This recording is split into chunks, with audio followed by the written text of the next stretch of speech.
ताज्या बातम्यांसाठी महान करेला सबस्क्राइब करा आणि बेल आयकॉनला क्लिक करा। भेंडवडे येथे उपमुख्यमंत्री अजित पवार यांना श्रद्धांजली। भेंडवडे येथे राष्ट्रवादी काँग्रेस पक्षातर्फे तसेच नरवीर उमाजी नाईक समाज सुधारक मंडळ महाराष्ट्र राज्य यांच्या वतीने महाराष्ट्र राज्याचे उपमुख्यमंत्री अजितदादा पवार यांना श्रद्धांजली अर्पण करण्यात आली।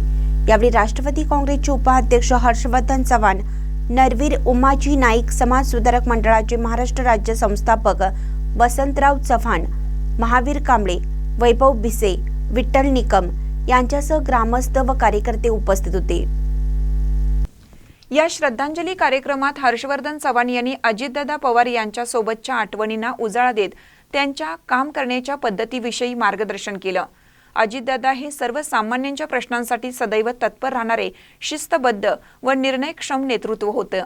त्यांनी सांगितलं की यावेळी शोक व्यक्त करताना वसंतराव चव्हाण म्हणाले की अजितदादा पवार यांच्या जाण्याने महाराष्ट्राची न भरून निघणारी हानी झाली आहे।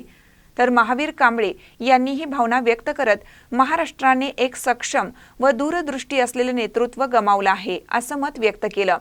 कार्यक्रमाच्या शेवटी उपस्थितांनी 2 मिनिटाचे मौन पाळून अजितदादा पवार यांना भावपूर्ण श्रद्धांजली अर्पण केली। महानकर निफ्ससाठी संदीप रोकडे, भेंडवडे।